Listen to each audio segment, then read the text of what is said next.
बिस्मिल्लाहिर्रहमानिर्रहीम। अस्सलाम वालेकुम। इस वक्त पाकिस्तानी पॉलिटिक्स में साइफर के केस ने धूम मचाई हुई है, लेकिन ये साइफर वर्ड हम मीडिया के डिफरेंट प्लेटफॉर्म्स पर ऑन एंड ऑफ सुन रहे हैं।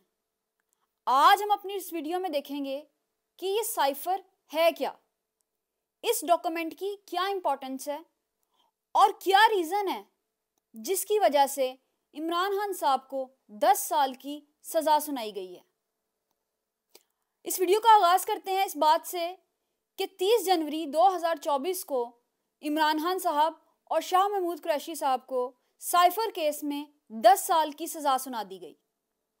ये सज़ा इमरान खान साहब को इसलिए सुनाई गई क्योंकि उन्होंने इस डिप्लोमेटिक डॉक्यूमेंट को पब्लिक किया और ऑफिशियल सीक्रेट एक्ट के अकॉर्डिंग आप किसी भी साइफर डॉक्यूमेंट को पब्लिक नहीं कर सकते। ऑल्दो कि इमरान खान साहब पर इस बात का इल्ज़ाम लगाया गया, लेकिन इसको स्ट्रॉन्गली कोई भी कोर्ट प्रूव नहीं कर सकी कि क्या खान साहब ने किसी भी डॉक्यूमेंट को जो है वो पब्लिक किया। बट ये एक पॉलिटिकल डिबेट है। हम इससे मूव करते हुए अपने मेन टॉपिक की तरफ आते हैं कि व्हाट इज साइफर। क्रिप्टोग्राफी, जो कि एक प्रैक्टिस और स्टडी है सीक्रेट कम्युनिकेशन की, उसमें साइफर को यूज़ किया जाता है सिक्योरिटी मेजर्स की वजह से। जब आप कम्युनिकेट करते हैं लाइक डिफरेंट कंट्रीज या इंस्टीट्यूशंस सीक्रेटली कम्युनिकेट करना चाहते हैं, तो उस पर्पस के लिए वो साइफर को यूज़ करते हैं। साइफर एक ऐसा डॉक्यूमेंट है जिसमें इनक्रिप्टेड वे में, कोडेड वे में आपके जो प्लेन टेक्स्ट को टर्न कर दिया जाता है और फिर वो अपने फाइनल डेस्टिनेशन पर पहुंचने के बाद उसे वापस अपने ओरिजिनल टेक्स्ट में कन्वर्ट कर दिया जाता है। मींस कि किसी भी प्लेन टेक्स्ट को पहले इनक्रिप्टेड किया जाता है, देन उसके बाद उसे वापस अपनी ओरिजिनल फॉर्म में लाया जाता है, विच इज डिक्रिप्टिव।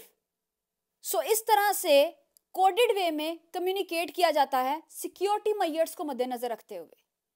और ये सिक्योरिटी मेजर्स जो हैं वो मिलिट्री ऑपरेशंस में, वॉर में या कोई सीक्रेट मिशंस के टाइम जो हैं वो यूज़ किए जाते हैं, जहां कोई भी सिक्योरिटी से रिलेटेड या कोई ऐसा मैसेज डिलीवर करना होता है जो कोई दूसरे मुल्क की एजेंसी जो है उसे रीड ना कर सके। स्पेसिफिकली हैकर्स जब किसी भी डॉक्यूमेंट को हैक करते हैं तो वो उससे मैनिपुलेट कर देते हैं।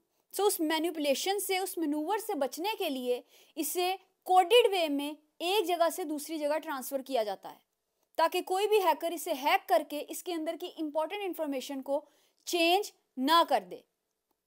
लेकिन जब ये ट्रांसफ़र होता है उसके बाद फिर स्पेसिफिकली जो क्रिप्टोग्राफर्स होते हैं वो इसको वापस अपने प्लेन टेक्स्ट में कन्वर्ट करते हैं। यहाँ पर जो सबसे इंपॉर्टेंट चीज़ है वो ये है कि इस वक्त जो सबसे कॉमन साइफर यूज़ किया जाता है दुनिया में, विच इज़ सीजर साइफर, जिसमें आपका जो ओरिजिनल टेक्स्ट है उसमें जो अल्फ़ाबेट्स हैं, फॉर एग्जांपल अगर वहाँ पर ए है तो जब इसे साइफर में यानी कि एक प्लेन टेक्स्ट को क्रिप्टेड में लिखा जाता है तो ए को चेंज कर दिया जाता है सी से या डी से, और इस तरह से बी को चेंज कर दिया जाता है ई से या एफ से। इस स्क्रैम्बल लॉजिक को यूज़ करके इसे ओरिजिनल फॉर्म में कन्वर्ट कर लिया जाता है। सदियों से साइफर्स को यूज़ किया जा रहा है डिफरेंट वेज में, जो आज मॉडर्न दौर में भी किसी इंसान के लिए या कंप्यूटर के लिए रीड करना पॉसिबल नहीं है जब तक इसके लिए प्रॉपर तरीके से जो है क्रिप्टोग्राफर्स मौजूद ना हो। तो इस वक्त खान साहब के ऊपर ये इल्ज़ाम लगाया गया कि इस डिप्लोमेटिक साइफर को उन्होंने पब्लिकली डिक्लेयर कर दिया, जो कि पाकिस्तान के क्रिमिनल एक्ट के अकॉर्डिंग क्राइम है।